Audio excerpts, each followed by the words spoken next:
What's going on, world? And welcome back to the Pursuit of the Good Life podcast, your favorite self-help podcast that helps you increase your personal and professional development. Welcome back to the show. For those of you who are loyal listeners, if you're new to the show, my name is Kameron Lovelace, and I am the host of the Good Life, Pursuit of the Good Life podcast. And thank you for listening. Be sure to give us 5 stars. How y'all doing, y'all? Y'all good? Today is my time, October 28th. So by the time you listen, it'll be 29th, which means we are 5 days away from the general election. So things are cranking up. So if you have not exercised your civil duty to go vote, please make a plan to do that. I got an email today saying, just so y'all know, we still having this meeting on Tuesday, even on election day. So y'all need to plan accordingly. Basically means if you need the early vote, take care of business. If you need to move around your schedule so you can make your way to the polls, go do that. So by any means necessary, go handle that. Now, today I want to start off, before I get into the topic, I want to start off with another Instagram meme type situation, but this is a one gotta go. And so today is these aren't all breakfast foods, but it's kind of breakfast foods. And the one has to go, so it's 4 of them. And the first one is pancakes, waffles, French toast, then the curveball, cinnamon buns. Again, pancakes, waffles, French toast, cinnamon buns. One has to go forever. So I'm going to go through mine. So for me, first off the board is pancakes. Before I even knew waffles exist, I don't know what it was. I guess it's just because we didn't have a waffle maker. But pancakes was like the first to be introduced to me, even as a young child. I always loved IHOP. IHOP is the spot when you want to, late at night there, and Waffle House. Those are the 2 spots. So IHOP, chocolate chip pancakes have a special place in my heart. Harvest grain and nut. Like, there's so many different things you can do with pancakes. So pancakes, first ball, it stays off. It absolutely stays here, 100%. The second, I think we all can agree, Bam Bam waffles. So if you're in college, if you grew up in a college town, well, not grew up in a college town, if you went to a place that has a college town, chances are there's a Waffle House in that city. And chances are after, you got through partying, or if you just was hungry late at night, you went to a Waffle House. Why? Because Waffle House is one of the spots that is open 24 hours a day. And no matter how greasy, no matter how, however you feel about the cleanliness of Walmart, they are consistent in the flavor. Like from Waffle House to Waffle House, they are consistent. And chances are, if you go there consistently, you have a signature dish that you have, whether it's an all-star special, where it's a hash brown, eggs, and 1 waffle, whatever your desire is, you probably had a consistent order at Waffle House. So Waffle House, waffles, definitely off. So pancakes, waffles, they got to stay without question. Now, here we go down to the last 2. For me, I gotta the cinnamon buns gotta stay. Personally, the cinnamon buns is just, so for me, I'm just I like sweeter desserts, candies, sodas. Like, a lot of people say like Mountain Dew is too sweet for them, but it's just perfect for me. Like it's not too sweet, and so things like that, like cinnamon buns. Like, that's the weight of my heart. They ain't the weight of my health, but those are the weight of my heart. Those just make me feel good. So I think, I don't know when the last time, I probably need to go get some now that I'm thinking about it. But yeah, like some days I'll walk in Walmart, I'll be like, I ain't had cinnamon buns in a while, and I'll grab a Pillsbury Doughboy pack and get it popping. So actually, I need to hit up one of my friends. One of my friends making homemade cinnamon buns, so I might need to hit her up. But anyway, so that means for me personally, French toast, you gotta go. I mean, it's really just it's fancy bread. It's bread. It's bread that's dipped in on a skillet with eggs and all. It's a fancy bread. So for me, it can go. I like French toast, but out of the four of these, it's on the totem pole. So what is your one gotta go comment? Let me know if I'm crazy or if I've hurt your feelings. Just let me know. All right, so now let's get into the real topic of the day, and it comes from, naturally, you guys know that when I'm coming up with a topic, I try to be, on point with either the pulse of what's happening lately, or if something comes up, or somebody hits me up, or something like that, or in this case, comes from a conversation with a previous client that I've had in the past couple weeks. And here's the thing: 2020 for everyone has been, without question, a rough year. But just we are about to hit November, so we're on the home stretch of closing it out.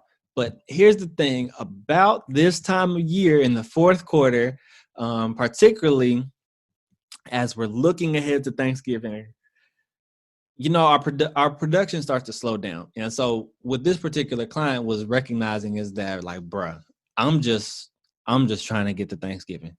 Like, I'm stressed. I got this going on. I got this assignment. And I'm just let me just make it to Thanksgiving so I can have a break from all of this. And I couldn't agree more from when I was in their position. So this particular client is in grad school. And so I was in grad school. I'm not too far removed from that. So I definitely remember the stress of constantly making sure that your assignments are turned in, that you're working on your essays, not to mention you are probably a graduate assistant like I was, in which case you're making a little money, but not a lot of money, but you got a whole lot of responsibilities that you got to take care of. And when you just get out of class, you just want to just sit there and just look at the wall and try to avoid doing homework. But it's crazy out here. So today's episode is about burnout and managing burnout, particularly this time of year when we are all just looking for the Thanksgiving turkeys, the Christmas Yuletides and Christmas trees and New Year's. We are just looking to the end of the year to just say, if I can just make it week to week, if I can just make it. But the thing is, if you have that mentality and you don't change the daily activities that have caused you to be burned out, then you're just going to repeat those same actions. And come February, you're going to be burnt out again, looking for the next break, or be saying, okay, I need a vacation, or whatever the case may be. And the thing about it is, burnout happens over an extended period of time. Burnout is not normal.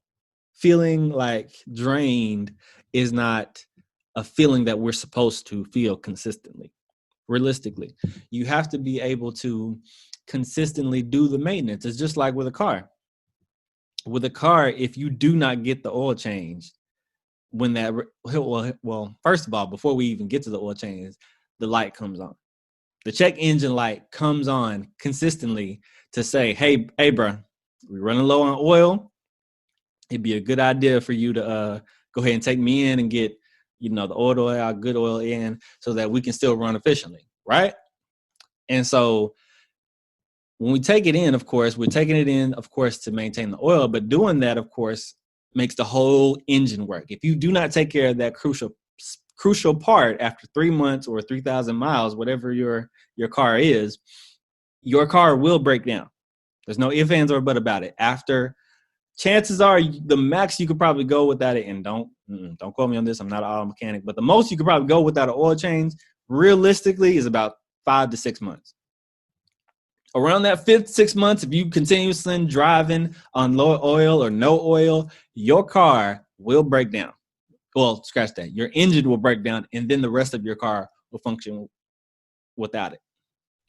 In which case, you'll be without a car, and then you'll really be crashing and burning and stressed, and then you'll have to come back. So the thing is, in our personal life and professional life, we ignore the check engine light. We do. We know that we're stressed. We're physically feeling the stress. We're seeing things in disarray. Different things are coming at us, and we're not managing them properly. and we begin to ignore how we feel.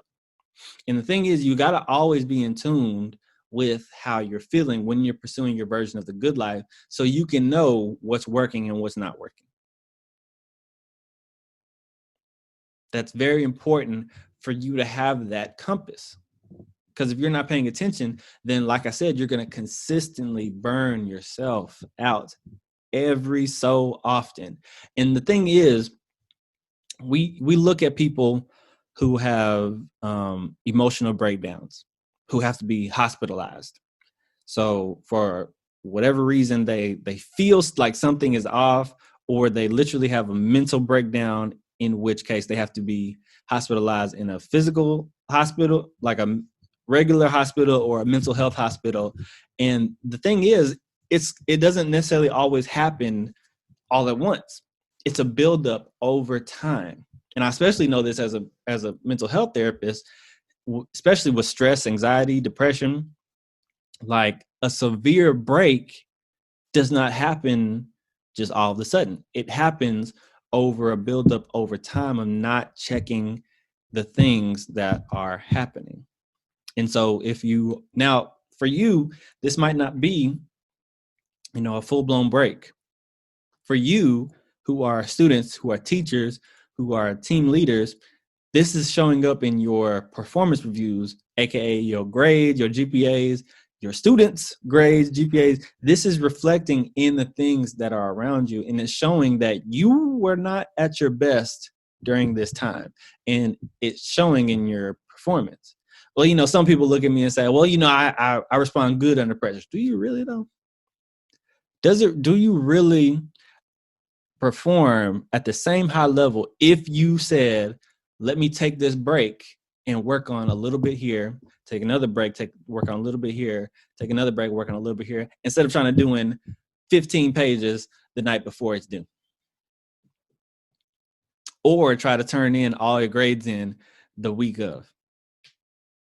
Because chances are, when you do that, you have to shut everything else down in order to get it done. And what does that look like? That means you're not getting enough sleep. That means you're not eating like you need to.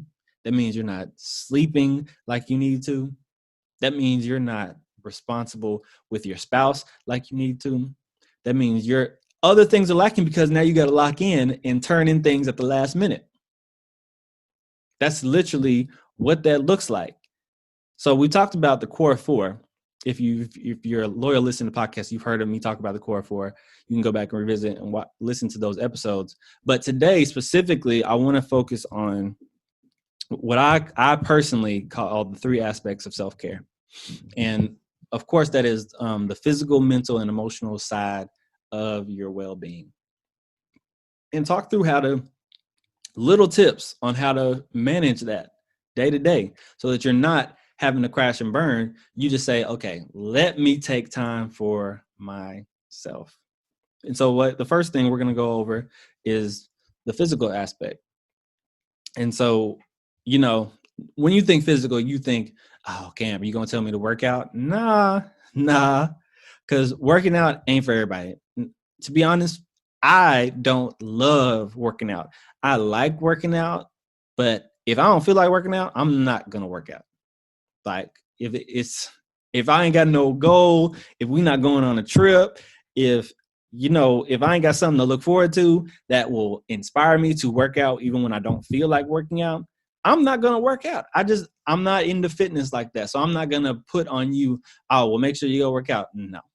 First of all, when's the last time you got some fresh air? Like fresh air, sunlight, and just sitting and relaxing in nature. Cameron, I'm not gross like that, bruh. You are a human being. You were made to thrive outside. So I want you to just take some time to really just get some fresh air and go for a walk. Now, if you are in the southwest or southeast area, you're probably experiencing the rain right now. So when the sun comes out this Saturday, or whenever it comes out again, I want you to just take some time and just soak up the energy, whether it is 5 minutes or 10 minutes, 30 minutes, whatever time you can allot. really take the time to physically separate yourself from the environment that you are in. So if you're in a cold house all day and it's dark, literally one light is on in the house or no lights are on in the house, you're sitting there watching TV or just scrolling on your phone in darkness, that's going to affect how you feel.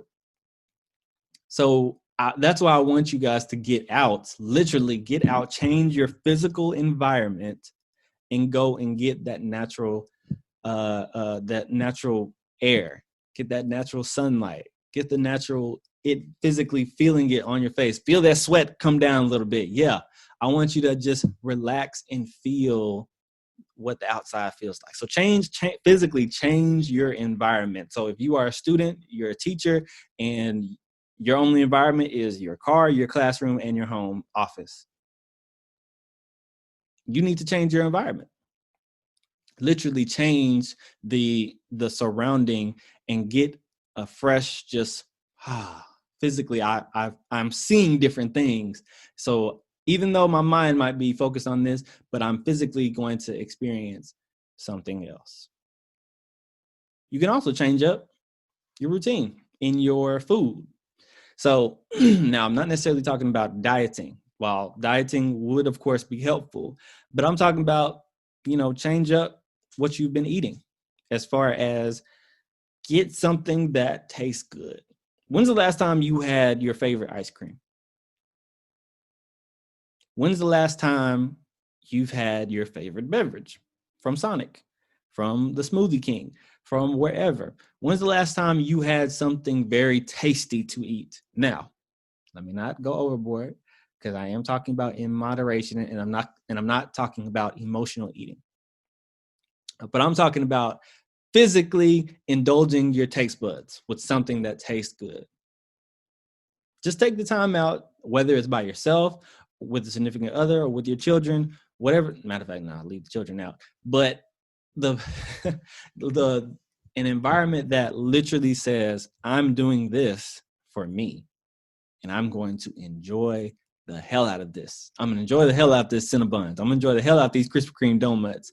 I'm going to go work out later, but I'm going to enjoy these right now because it's what I need to refuel and change my oil just in this time. See, that's the thing with self-care that I think people view it as. They view it as a dramatic shift, and really it's not. It's really just adding small checkpoints throughout your routine that allows you to just check out of the professional side or the family issue side or whatever's happening in your life. This is just the me time that I'm taking for myself to indulge and treat myself. And so when we talk about the physical aspect, I want you to really focus on what physically can I stimulate in my five senses. So if nature, you're indulging in touch, the smell, the taste, with the food, all of those senses, I want you to physically engage with something. Guarantee you, it'll make a world of difference. Now, the next one is where people, I think, really have struggled with how to care for this one, and that's mental.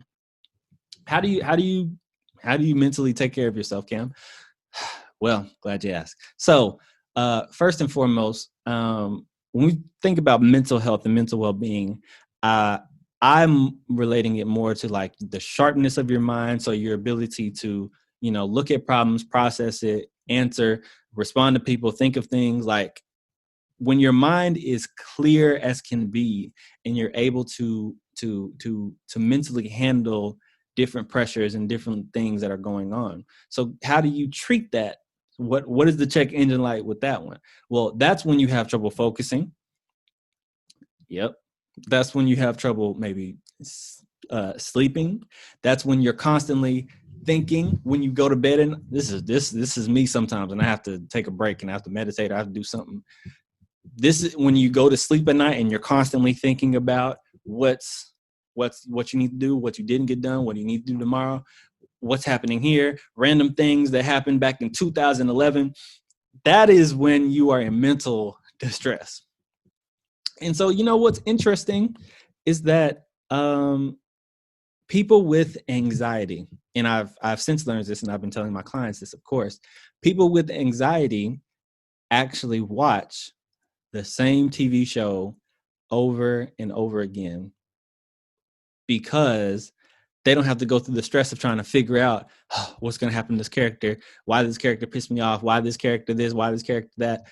It's because they know how it ends and they know it turns out good, or they know this is going to feel good in me watching that. So for you guys who are mentally stressed, and I would do this all the time in grad school, I would set aside one day either to binge something, whether I'm watching like 6 episodes or an entire season, and I would just focus on the show. Literally not think about anything else, put my phone to the side, and just enjoy the show. I'm mentally focused on the show. Now, if you got things to do, then obviously you cannot spend all day or half a day or a weekend clearly exploring the facets of The Flash. That was for me. The Flash, Green Arrow, Legends of Tomorrow, Black Lightning. I love superhero shows, yeah. So I remember like that would be my thing to do, is because they would be seasons of those different shows. Those were what I would watch when I had breaks on the weekend. I would just sit on the couch with Sparkle because she loved, I think me and her were in the Green Arrow and the Flash. So we would set aside time to watch that, or we would set aside time. Game of Thrones was popular at that time. So, and we were catching up. So we would set aside a weekend and just watch the first half of the second season or third season or whatever we were on. But it was that time to really just not think about what else we got going on in life, whatever is happening. I'm going to watch this show and think about nothing else and just enjoy it for what it is. So that's something very slight besides meditating, besides journaling, that you can do. But another thing I want you guys to do is to express gratitude. And I want you to write down things that you are thankful for every single day. If you really got trouble with, self-confidence, depressive symptoms, or, you're stressed about things are just not going good right now, that's what I really want you to do. I want you to put it on your schedule, put it on a timer, put it on whatever phone, and I want you to set an alarm for it and say, at this time on Monday, Wednesday, Friday, or at this time every day, I'm going to write down 3 things that I am grateful for. I'm grateful that my mom is alive. I'm thankful that my parents are in good health. I'm thankful that my brother is alive, that he's came through sickle cell. I'm thankful that everybody's doing good. I'm thankful that, those that have caught coronavirus have not died from coronavirus. I'm thankful that things are financially great right now. I'm thankful for all these things that are happening in my life right now that can instantly change my mindset from a negative to a positive. You constantly shifting your mind to think of the positive things. And so when it comes to your mental health and your mental self-care, you have to take control of your mind and not let your mind control you. Let me say that again. You have to make sure that you are controlling your mind and your mind is not controlling you. Don't let your mind torment you by thinking about all the things that you haven't gotten done. Think about what you have got done and what you can do today. And whatever you don't get done today, boom, that goes on the list tomorrow. Let your mind tell you, tell your mind, we meditating right now. We're going to do some deep breathing, inhale, exhale, and we're going to relax. We're going to listen to the ocean. We're going to listen to these bells. We're going to listen to whatever. And we are going to just let our minds come in and let it come out. Let those thoughts come in and let them come out. Control your mind. Don't let your mind control you. And last of the 3 is your emotional. Now, Kameron, what do you mean emotional? Isn't emotional the same as mental? No. So, like I said, your mental is your chicken, as Marshawn Lynch says, that your mental sharpness, your ability to process things, your ability to sift through things, your ability to figure out things and analyze things instead of breaking down in a corner. Your emotional well-being is all about your emotions, feeling, expressing, and enjoying the things of life and allowing that to be. Because oftentimes what is happening is you have work to do. So I can't break down and cry. I can't express how I feel. I can't express anger right now. I just got to buckle down and I got to get this done. That was me all the time. No matter how I'm feeling, no matter how stressed I am, no matter what I got going on, it don't matter that, I'm going back to my senior year now. It don't matter that my grandfather passed away in November and then my aunt passed away in September and we got step shows and I got RA programs to do. I got relationship issues going on with different little girls. This was before Sparkle. I got all this going on, but you know what? I got to put that to the side and get this work done. Even though I can't focus on it, even though I can't do, I got to just turn something in. But I didn't take care of that emotional piece with me. And when your emotions are, think about it. If you are emotionally hung up on a girl or a boy, can you get much done?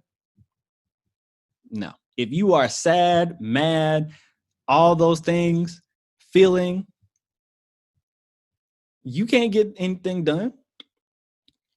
And so, Cam, Cam, I see what you're saying, but how do we treat that? How do we work with those emotional feelings? Well, here's one that is my personal favorite, and that is music. What you talking about, Cameron? Music, literally. Think about it. For those of you who are churchgoers, have you ever seen people who have literally started crying in the midst of praise and worship? People that are literally coming in with a sour mood, and when worship is over, they look like there's a smile on their face. Music can literally shift your emotions in the direction that you need to go, or it can shift it in a negative way. My wife just told me that Adele and Sam Smith are apparently going to collab on a song or collab on an album, and somebody said, look, I only got like a month worth of crying in me if I listen to this. And so we both laughed at that, because those are like, when you hear these people sing, Sam Smith and Adele, you are hearing them, you picture people crying, or you picture you feeling in your feels. And there's a time and a place for that. There's a time and a place to cry and grieve and express all of those things. I get it. But you can use literally your favorite songs to shift your emotional well-being in a positive direction. To really just sit back and rap your favorite artist, sing your favorite R&B artist, rock out to your favorite rock and roll, sing those country songs. All those things, you can literally feel so much. And sometimes you just need that 30-minute pick-me-up to get your day going, or to get your day back going in the middle of a rough day.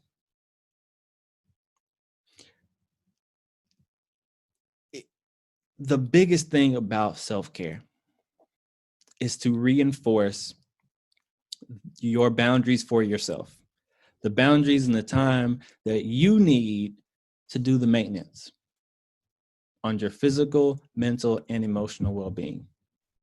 Because if you don't, you will crash and burn.